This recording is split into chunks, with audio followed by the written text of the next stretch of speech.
Hey, good afternoon. This is Ralph Mendez. Let's work on chapter 7, accounts receivable homework. Let's see if we can work on that together, help you understand. Number 1, many of you probably deal with this, credit card sales. So the company sold merchandise and the customer used a MasterCard credit card. And MasterCard charges the company a 5% fee. So let's just say one of y'all work at Ross. Customer comes, buys all this merchandise, person uses a MasterCard, and they charge Ross 5%. So the sales are the total amount. Now, how much of the $26,000 are they going to collect in cash? 26,000 times 0.95 is 24/7, and the other 1,300 is what? What do you think it is? MasterCard, credit card expense. That's why many people don't like to use credit cards if they could, but they provide an invaluable service, taking some risk. But to lose 5% off the top, it's a lot. Okay, number 1, let's try number 2. Well, cost of goods, remember, it's an expense. It doesn't have the word expense in it. Merchandise cost $19,800. What happens? Expense going up, merchandise inventory is going down. Y'all should be able to do the next one. Exact same thing as this. You sold merchandise, $5,600. That's your sales. How much cash do you get? You only get 96% because there's a credit card charge. Let's check our work, see how we did on those two. All right, so let's try number 2.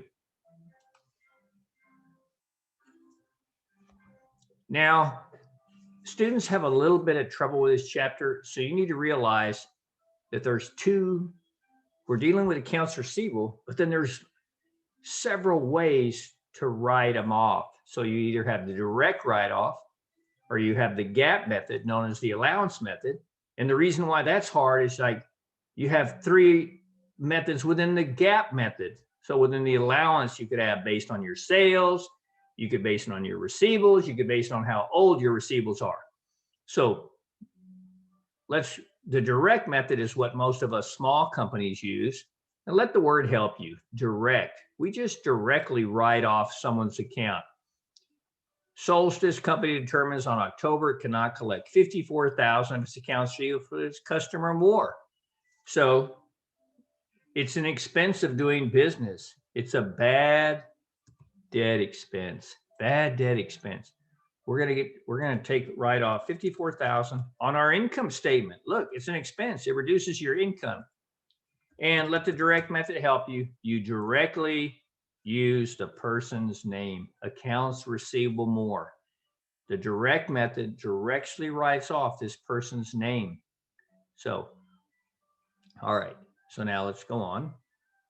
Now look at the deal, bad debt, accounts receivable. I want to show you how this looks in a little bit of a T account.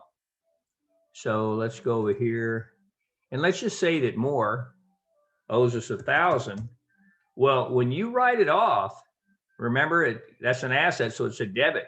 When you write it off, it's this, and your books show that Moore doesn't owe you anything. Moore accounts receivable. He doesn't owe us anything. So on our books, it shows nothing. Oh, we wrote it off. All right. And it became the debit is to bad debt expense. All right. So everybody understand that idea? Was a receivable. You wrote it off with a credit. And where is that at? Right there, the credit. All right, let's go on. Now, Moore, in this next case, he says, well, the Solstice, which uses direct method, determines that it cannot collect $70,000 of its accounts receivable from Moore. So,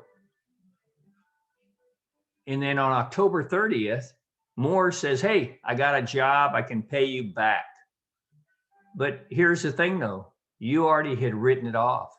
So right here, let's just use, what number do they have? 70,000. So Moore owed us 70,000. Well, we already wrote it off. So on our books, it shows 0, and we took it as an expense. We took an expense for it on the income statement. When we credit it there, we took a bad debt expense of $70,000. Well, now the person's coming in and say, hey, I got a job. I can pay y'all. I can pay y'all. I'm back in business. So what do? Are y'all going to tell them, no, we don't want your $70,000. We already took it off our financials. We don't want that cash. No, you're not going to do that. So you actually have to just reverse this entry. You just have to reverse it. So you got to put back on the books that the person owes you, accounts receivable more, bad debt expense more. So you got to put it back on that the person owes you. And that'll look like this. So bad debt expense. And now that's 0. And then it's back on over here. I'll put it up here. So now they shows that they owes you 70,000. So the balance is 70 now. That's what they owe us. More owes us 70,000. Bad debt's 0 right now. All right. And then what do on the next one? Take the cash. You accept the cash and tell the man, thank you. You're back in business and you have a client and you can make more sales with it. All right. What are we going to credit? Accounts receivable again. Oops, wrong place. The accounts receivable more. So then over here, what it looks like is you receive the cash. We'll just change this to cash for a minute. So cash now goes up by 70 and the receivables goes away by 70 and then it's back to 0. 70, you wrote it off, you put it back on. So this is a balance and it becomes 0. Bad debt expense here is 0. So yep, you got your cash and that's the way you reinstate it. All right. All right, let's go on. That is number 3. How about number 4? What's happening in number 4? Oh, it's a different method. Instead of the direct method, we're not using the direct method, we're using the allowance method. And this is the GAAP method. So here it says they use the allowance method to account for uncollectibles. On January 31st, it wrote off $2,000 account of a customer, C Green. On March 9th, it receives $1,500 payment from Green. Prepare the entry on January 31st. So on January 31st, it wrote off $2,000 of this from this customer. So they want us to do the write-off on Green at the end of the month. So what we're doing there, this is not a direct method. This is the allowance method. So we reduce our estimate and we have here accounts receivable Green. Now see the difference? It's not a bad debt. We're reducing the allowance. All right. Record the write-off of Green's account. So when we write off somebody's account, you're crediting it, so it goes away. But we're reducing our estimate. So let's see over here. If I get this, change this back to what it was. Allowance for doubtful accounts. So in this case, remember it's an estimate. So if we've estimated that we're going to lose $10,000, that's our estimate and our balance in there. And all of a sudden we're going to write off Greens. Our estimate goes down by 2,000. So our new balance in here is 8. So these are an estimate. You're allowed to use estimates in accounting. All right. Now, so there we go. Now what happens now? Record the reinstatement. So all of a sudden, prepare the journal entry for the 31st, prepare the for March 9th, assume no additional money is expected. So now Green comes in and says, hey, I can pay $1,500. Now, are y'all going to tell him you already wrote off his account? And when you wrote off the account right over here, remember it was what happened to you? There we go. The accounts receivable was credited. So remember, we'll do it again here with this person. In this case, it was 2,000. Now we put a credit of 2,000 and the balance is 0. So the person's walked into your office and say, hey, I made some money. I can pay you 1,500 on that 2,000 I owe. Are you going to say, no, we don't want a partial payment. It's not the full 2,000. So no, we don't want it. No, that's not what you're going to do. So you're going to put the receivable back on there for 1,500 and you're going to reduce the allowance account. You're going to reduce that estimate. So here we wrote it off. Now we have to put the accounts receivable back on the books from green, but only for the amount he's going to pay you, because that's all he can pay you. And the estimate goes back up. Then on the third part, you actually take the person's cash and the accounts receivable goes away. So I hope you're understanding. So it's a little confusing, but y'all can do it. Now let's just check our work. So see, we wrote off 2,000 green, but now but he can pay you 5,500. So you put that, you wrote off 2,000. He says, hey, I got a job, I can pay you. Then you put it back on the books, only 1,500, not the other 500. And then you take the cash. All right. But that's the allowance. Now look, there is no direct method there. That was the allowance method. So keep going. Now, on December 31st of Swift's company's first year, 69,000 of receivables is not yet collected. Swift estimates 3,900 is uncollectible and records the year-end adjustment entry. Compute the realizable value of the accounts receivable reported on Swift's year-end. So before the write-off, it's 69,000. And what will it be after the write-off?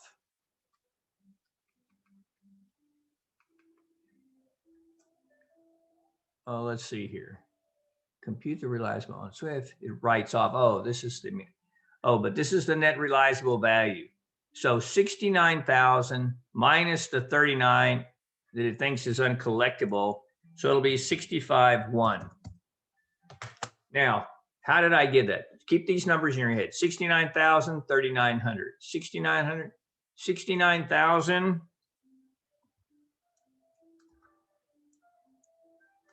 69,000 is what people owe us, and our estimate is 3,900.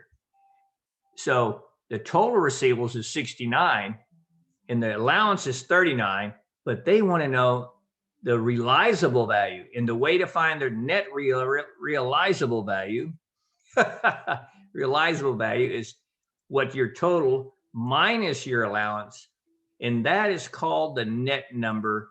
Like over here, you're going to see right here, accounts receivable net. And net means they subtracted that allowance. So it's not this number on the balance sheet. It's not this number. It's this minus this is a net number. So the number you see in the real world is after you subtracted that allowance. So let's go back here. 6,501. 69 minus the 3,900 is 65,1.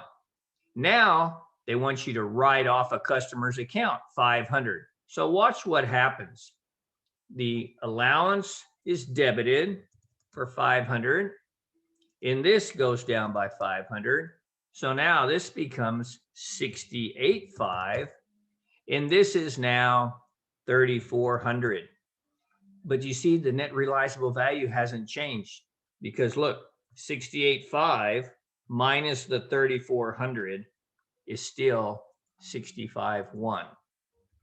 And that's what they're trying to get you to realize. I mean, that's why you're doing this problem. Hey, write off one account, debit allowance for doubtful account, credit accounts receivable. This goes down, and the net realizable is still the same. All right, there we go. Let's try number 6. Percent of accounts receivable. Well, here we go now. This is an allowance method, but this is the allowance method, but using a percent of what people owe us. So the receivables is 105. An allowance for doubtful accounts has a 660 credit, and the sales are 340. But look what it says. the uncollectibles are estimated to be 1.5% of receivables. Now, how do you write 1.5% as a decimal? 0.015. So let's use our little T accounts. Remember, use your T accounts now. 105. Oops. We use 105. Get rid of this. And what was our allowance for doubtful accounts? 660 credit. It's very important you put it on the right side, 660 credit. So then it estimates they're going to be 1.5% of the receivables, not the sales, of the receivables. So 0.105 equals 0.015 times 105. There's the bad debt. So that means the bad debt is debited and this is going to be credited. But no, that's what it wants the ending number to be, 1575. So this one's a little trickier than just on the sales. So what number? It's a credit now, and you want it to be 1575. So your journal entry is this minus this is 915. So let's talk about that again. The company wants the uncollectibles are estimated to be 1.5% of the receivables. Now, see, I think that's the ending number they want, which is what you show to the world over here.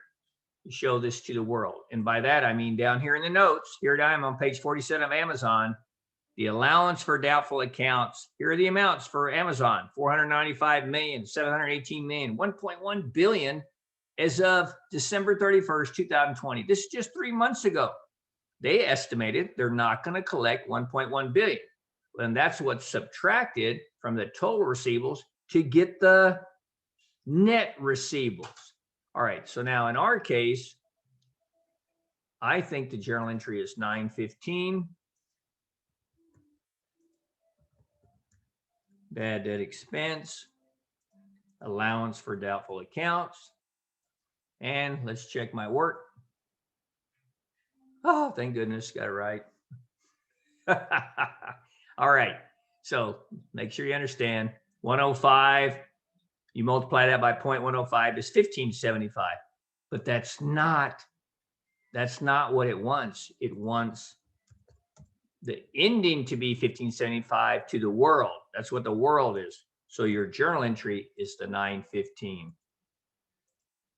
915, and now, so what was already in there plus the new amount, well, now that's your ending number. And that's what the receivables, if you're basing on receivables, you use, that's the ending number.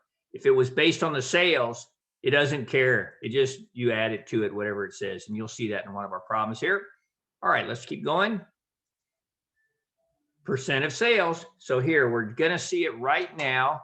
The receivables now are 112 and 730. 112. And we have 730 in there right now. And guess what? The bad debt expense, it says sales of 410. Sales of 410. And it's 1%. Oh, guess what? We don't use this number at all. We just use equals 0.01% times the 410,000 sales. Is that the right number? Equals 0.01 times 410,000. $4,100.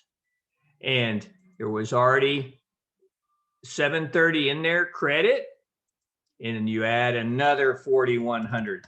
So the percent of sales method doesn't care about the receivables balance. It's just based on the sales. So now the total is going to be for the month, let's see. So on the balance sheet, the receivable, the allowance is going to be 4830, and the receivables are 112. And if that's that, what's going to be on the balance sheet? What number is going to be on the balance sheet? Is this one on the balance sheet? Is this one on the balance sheet? That's on the income statement. No, what goes on the balance sheet is the net realizable value, which is this 112 minus the 4830, and that's what you put over here, where'd you go? Right there, net receivables. It's not total receivables, not the allowance. The detail is down here. What the allowance is in the notes. So this is on the balance sheet, page 40. But down here in the notes on page 47, it tells you what the allowance estimate is. All right. So now what happened there, Dim? What happened to my work? Well. So now let's see what it is. 4,100. We'll put that in there and see if we're right.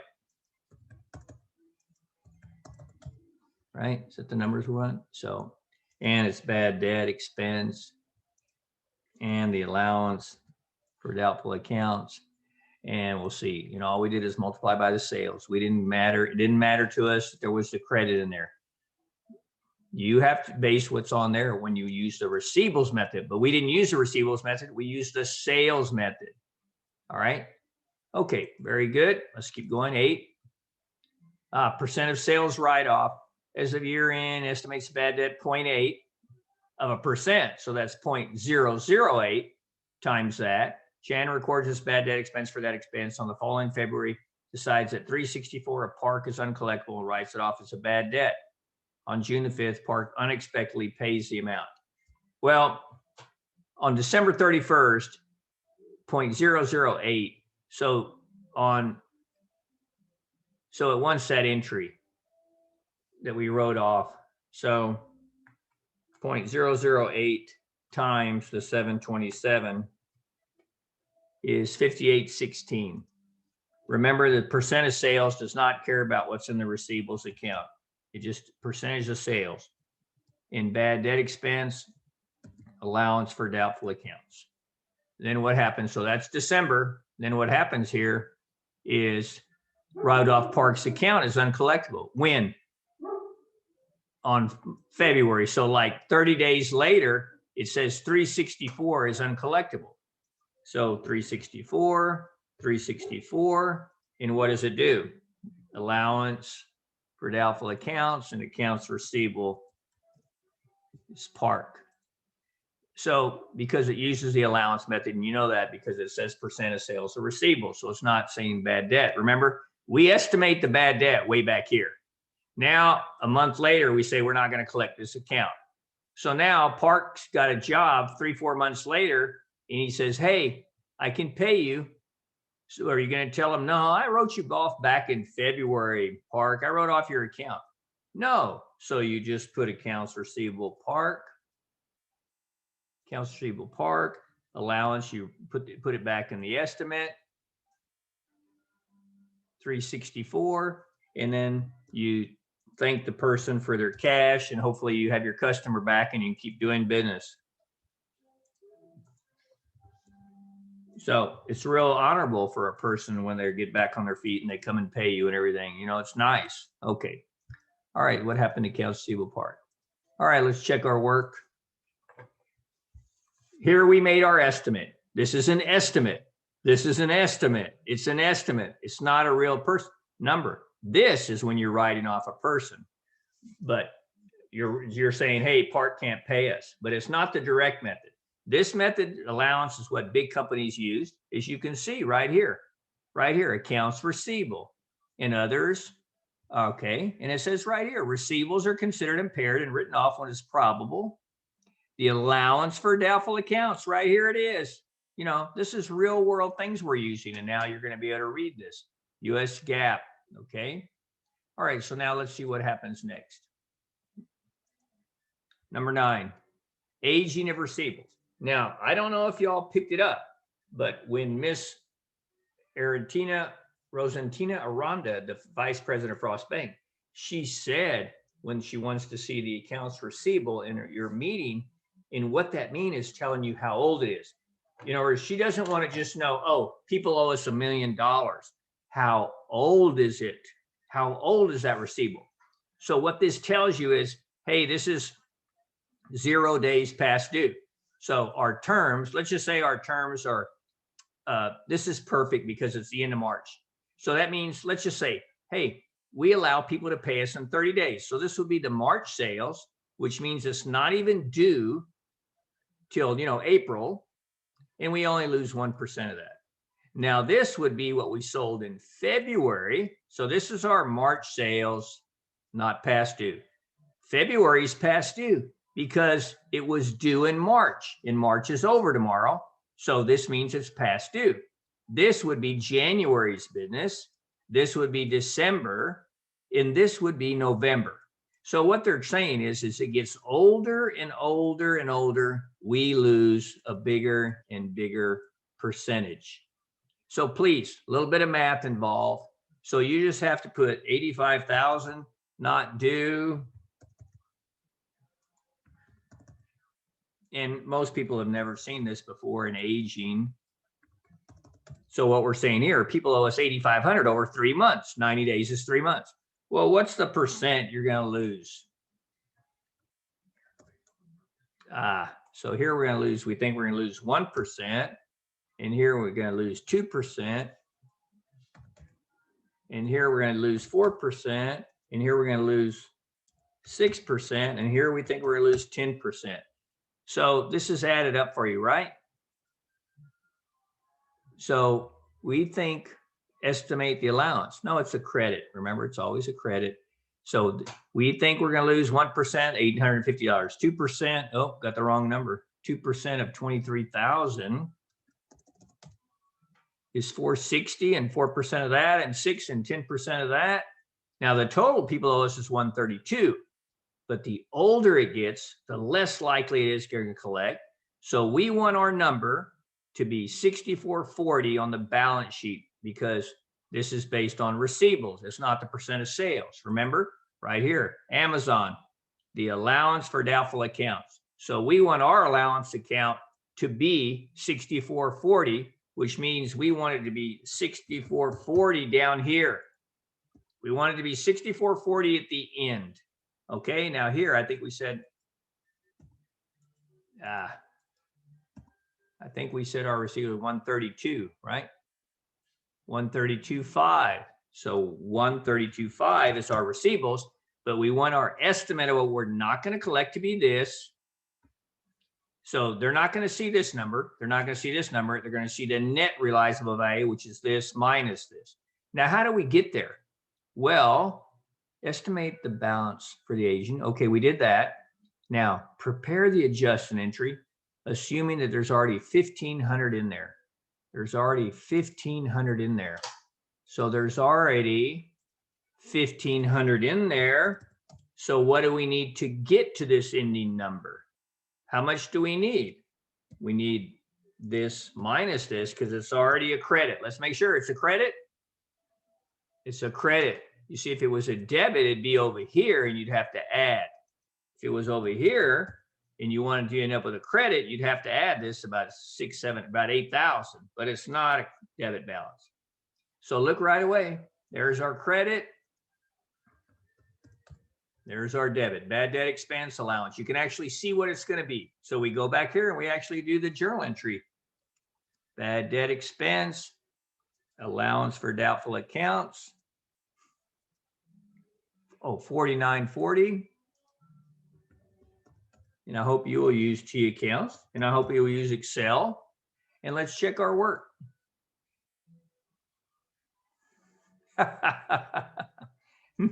All right. Did it like this? What did I do wrong here? Oh, look what I did. I put 65,000 and it's only 6,500. Well, that's no big deal. Got to go back. Just a mistake. 6,500.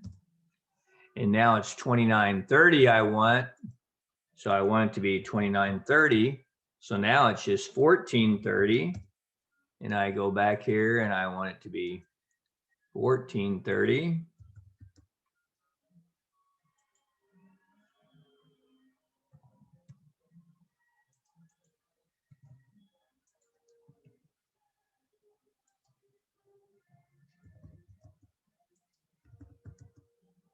Yeah, did it? Yes, did I get it right this time? Okay, very good. Let's keep going. Do one or two more here. percent of receivables. So we got to pay attention to what's in the account. As soon as you see it's based on receivables, you must check what's in the account. 80,000 estimates 4% will be uncollectible. So that number times 4% is the ending number. So let's just put in my calculator, 80,500 times 0.04. So it's 3220. So is 3220 my adjustment or my ending number? It's not my beginning balance. So is it this one or this one? How much was it? How much was it? 3220. So is the 3220 go here or is it go here? Is it the adjustment, adjusting journal entry, or is it the balance you want the world to see? It's the balance. So to calculate what the adjustment is, it's this minus what you already got in there. Now, what is in there? How much is in there? So they want you to do a credit, 1369 on the first one. So that'll give you the deals. It's going to be 1851. But what about the next example is if you get a debit balance. So now it's over here. It's over here. So what do you do now? What's your adjustment now? It's what you want it to be, 3220, plus it's a debit. So you need it to be 36. I'm sorry. This is equal to 3220 plus this.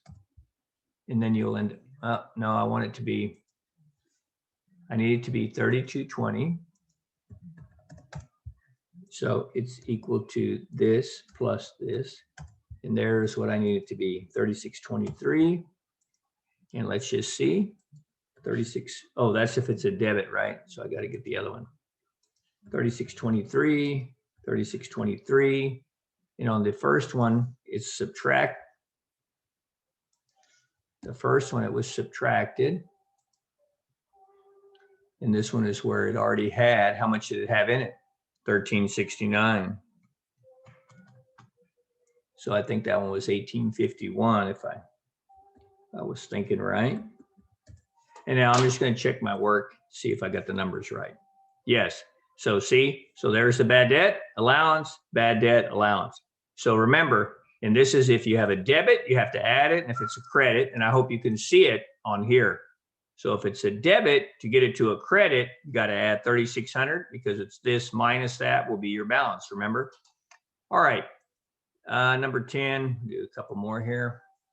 Number 11, record cash received on the note plus the interest. On August the 2nd, June company receives a $7,300 90-day 13% note as payment on his 7,300 accounts receivable. Record the cash received on October. So what they're saying is this guy owed you 7,300, guy or gal, and then on August he comes and says, hey, I can't pay you. So you gave him a note and says, hey, I'll give you, you can pay me in 90 days more. I'm going to give you 90 more days, but I'm going to charge you 13%. So now they want you to make the journal entry on October 31st, which is 90 days more. So on that day, you're going to get cash. Okay. You're going to have interest revenue, and the note is going to go away. The note's receivable from Albany. Is that who it's from? Yeah. So now how do you calculate this?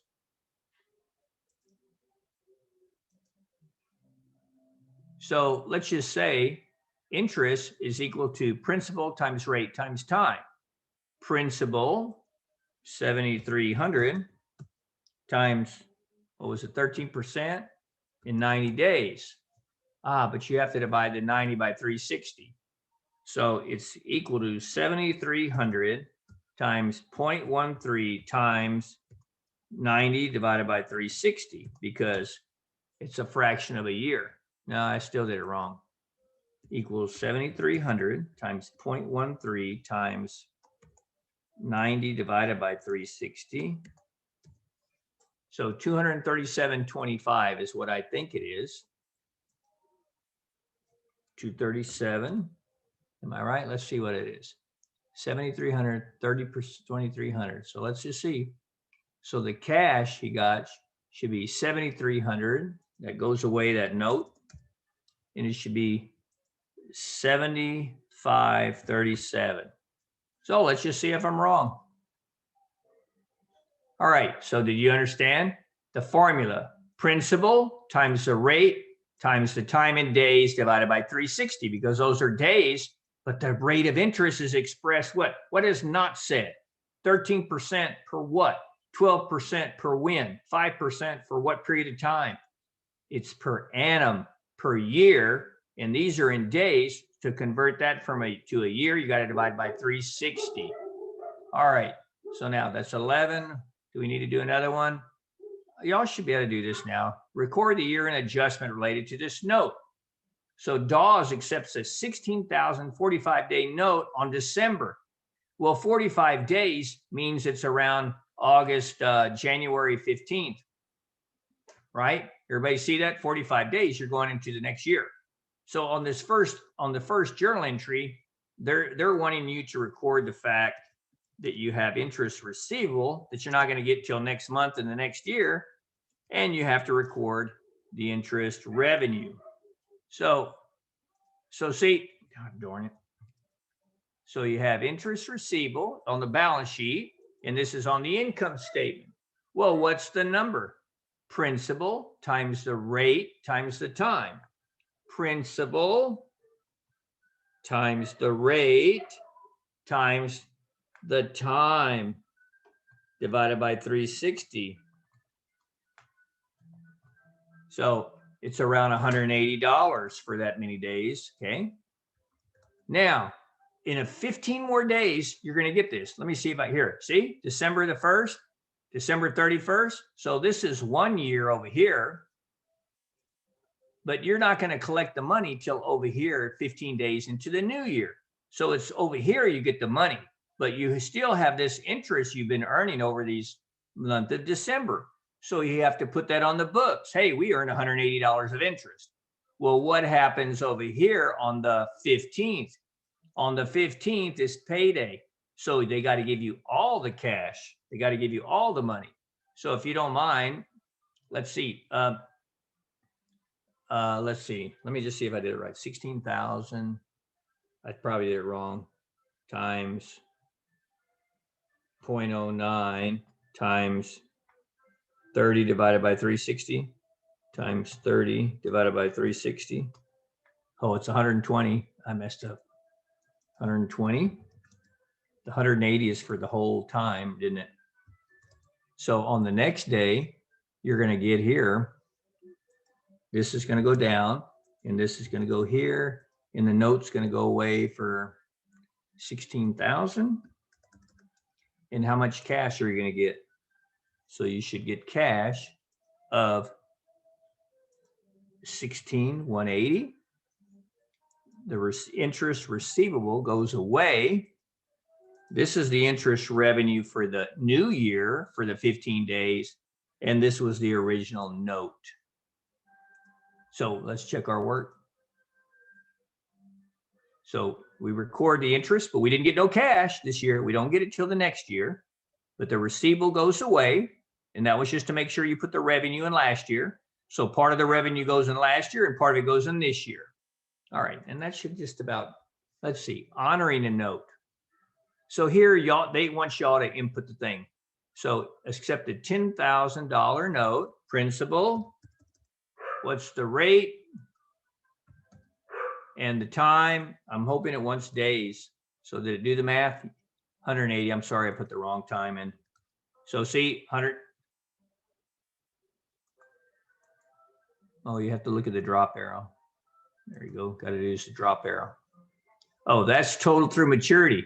But here it's, let's see, 10,000 and 9% and 9%. But it wants you to choose from November 1st through December 31st. So how do you find the number of days? 31 minus the 30, there's 31 days, there's 31 days in December, but on December and November, it's 30 minus the first day. There's no interest over, that's 29. So you got a total of 60 days. And then that means like 120 days will be over here. So now you're going to do the math. So principal times rate times time, that'll give you the total number here, the total interest. And this will give you what that journal entry is at the end of the year. And this will be for the whole total period. And then you got to do the journal entry, a couple of them. Accepted the note, adjusted the year in account, and then they honored the note. So here you get the cash, interest revenue, interest receivable, and the note goes away. All right. How about number 14? Here is when accepted 11,000 note and granting a time extension. But then Jackson dishonored her note after trying several times to collect. They wrote off Jackson's account. So what happens is 11,200, and the rate is 11%, and it's half a year, which is 180 divided by 360. So 11,200 times 0.11 times 180 divided by 360. So I show that to be $616. So now what they're happening is, on where are the journal entries? On accepted $11,000 note and granting a time extension on her past due receivable. So you're accepting a note and the accounts receivable is going away from her. You see, she doesn't know you the receivable is not owed to you anymore. What's owed to you is a note now that bears interest, and it's 180 days. Now, when is this signed? On September, she dishonors the note, September 11th. So March, April, May, June, July, August, September. So there's the 180 days. So when she dishonors the note, now it becomes an accounts receivable again from her, and it's interest revenue for the whole amount. In the note the note receivable goes away. Well, how much is it? Oops. So how much is it? 616. So over here, how come I lost my journal? Okay. So here, the note, we extend the note, and then on this day, dishonor the note. I wiped out my work. So it becomes 11.2 plus the interest of 616. So it's 11,816. Boy, I can't leave it. It messes me up. 11,816 is the receivable. The note goes away, and the interest revenue. So you have interest revenue of, what was it, 616, and then this is the 11,200. All right. Then after trying several times, they write off the account. Well, how much do they owe us? 11,816. So they write off 11,816. How do they write it off? Allowance for doubtful accounts. So the accounts receivable goes down, Jackson, and the allowance is reduced. So let's check our work. Oh man, I got lucky. I thought I made some mistakes trying to talk and do all the math here. So this person owed you money. They said they can't pay you, but I'll pay you in 6 months if you give me time. So you put it on a note. Then the person along comes to 6 months, and on the 6 month date, they can't pay you. So now you put it back as the receivable for the amount of the original amount plus the interest. And then you keep trying and waiting, and then they can't pay you. So then you write off the whole amount. Okay. All right. Well, I hope that helped you. Have a wonderful weekend, and hope this helps you with chapter 8. Thank you all very much.